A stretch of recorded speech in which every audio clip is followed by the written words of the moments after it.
Hi, this is Alex from phpacademy.org with a video tutorial for the new Boston.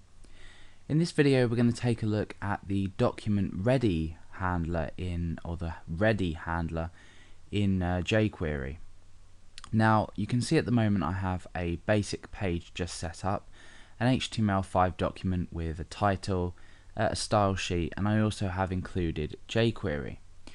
Now when we write jQuery code we tend to want to load all of our code at a particular point straight after the document object model is available, or the DOM for short. You'll probably see it written like this quite a lot of the time. And for this we use the ready event handler, and we bind this to the document, the overall document. And what this allows us to do is load in our code before anything else starts to load. So we have an advantage where we quickly load in our code or what we want our page to do, so our events, etc., animations, before the page is loaded. So there are advantages and disadvantages to this method. However, I'm going to go ahead and show you how we would use document ready. So the first thing I want to do is go ahead and create an external JavaScript file. So I'm going to open up a new file in my text editor, and I'm going to save it inside my JavaScript directory, and I'm just going to save this as ext.js for external. Now we need to go ahead and include this on the page, so let's go ahead and type out our script tags. The type is text JavaScript, and the source is js/ext.js, which is the file that we've just created inside of our JS folder. Now let's just say we have some document content here. That's going to look in the browser very much like that, so nothing really too special. So I want to go ahead and I want to load or do something before the document has loaded. So I can go ahead and I use a selector to select the document, and then I say .ready.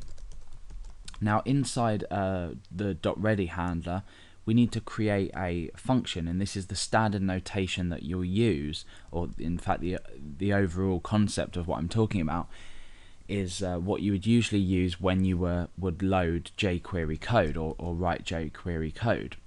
So inside here we outline a function, and then we give it some curly brackets, and what we want to do is just pull this down, and now inside of here this is where all of our jQuery code would go. So essentially as soon as the document is ready, i.e. straight after the DOM has been registered, we can go ahead and actually start to write something out. So in this case, just for this example, I'm going to go ahead and alert something out. So I'm going to alert out document is ready. So now when we go ahead into our browser and refresh, let's just go and refresh, you'll see that this has been loaded straight away. Now we've only got some page content here, however you'll notice that as soon as the page was reloaded, this alert box came up. So if we were, for example, to go ahead and write some other code in here, we now know that as soon as the document is ready, we'd be able to actually go ahead and write our code inside of here.